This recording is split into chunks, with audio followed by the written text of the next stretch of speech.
Go ahead. Hi, I want to share with you a tip about how to alleviate some low back irritation that could occur because midway through the program we've introduced gunslingers, and the gunslingers are a lower body pull movement which works your hamstrings, your glutes, and your upper back differently than a traditional swing. And a lot of times that movement is also paired with another, maybe your single leg deadlifts or your deadlifts. So you've increased the amount of volume, the overall amount of work that you're doing with a movement that you're already familiar with, you already have strength. But what could happen is you start getting excessively tight through your hamstrings and your glutes. And what you could feel is soreness, residual tension, and maybe even pain in your lower back. And so you'll be like, oh, I hurt my lower back, which can, for most people, it's scary because we think about a lower back injury as being something that's really hard to get over with. But chances are it's not an injury at all. So if you've just learned the deadlift, or you've just learned to swing, these are all movements that are using your glutes and your hamstrings in a different way.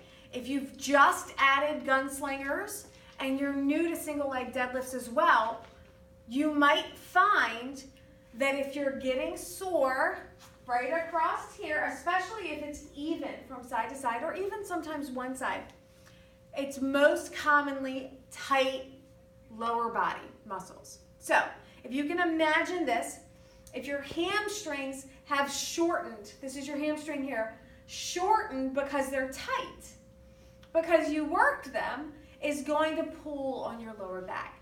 You're not going to feel pain here. You might feel a little soreness or stiffness in the muscle, or where you're going to feel the result of it 2 days later is going to be here.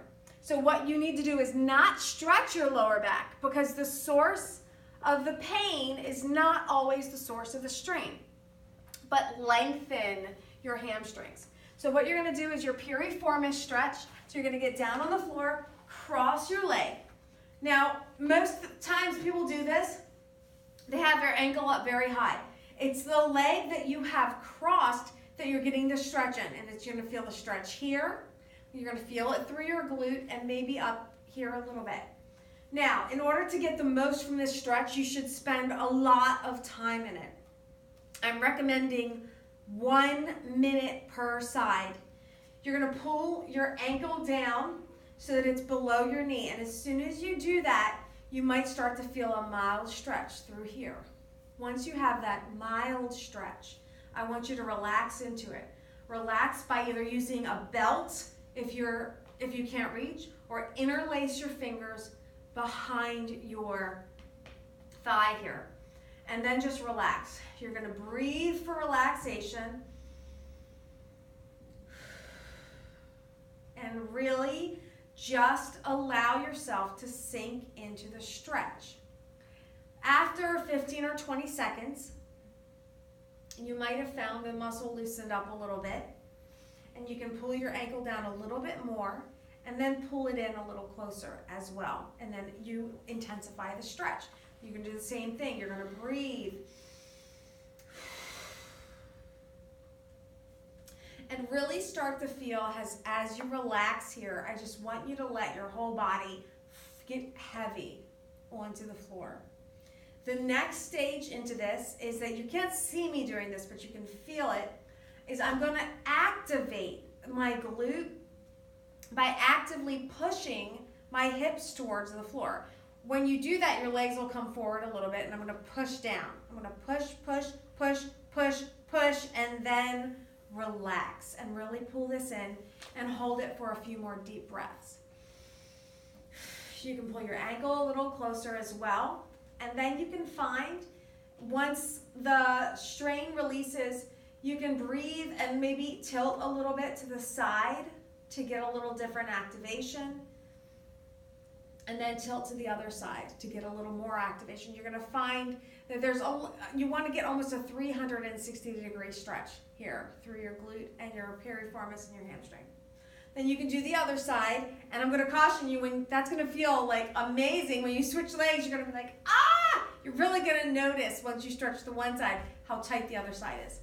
Then from there, you can get into your hamstrings. The good hamstring stretch, you've done this before, both legs are straight. Grab one leg, straighten this leg if you can. A lot of people keep it bent, that's not good. Straighten it if you can. If you can't straighten your leg by holding it, put a strap over your heel and lower your leg a little bit so that wherever your leg is, it's straight. That's so important. And then this is the leg you're stretching as you lower this leg. As low as you can go, keep the leg straight. And then keep going up and down like that. Most common mistake people will compensate by allowing this leg that they're lowering to turn out like that. And it's not going to be effective. So instead, imagine your toe is flexed. Imagine you're drawing your toe down a wall, trying to keep this toe pointed almost inward. I'm exaggerating so you can see. But flexed and not letting it turn out to the side like that. So you're going to do your hamstring stretch, your lying leg lower, which this is called, and your figure 4 stretch on both sides. And that should give you an immediate relief. That relief will be temporary. So you need to do this every day or a few times a day. And your body will get used to the new level of work. This is how the body adapts. So don't be scared to tell us that you have a little bit of tension in your low back. When that happens and you come into workout, we'll also modify the next workout so that we reduce the loading for a short period of time until you fully recover. So remember, muscles recover when they heal fully. So hydration, sleep, and good nutrition will also help. All right, hope this was helpful. See you later.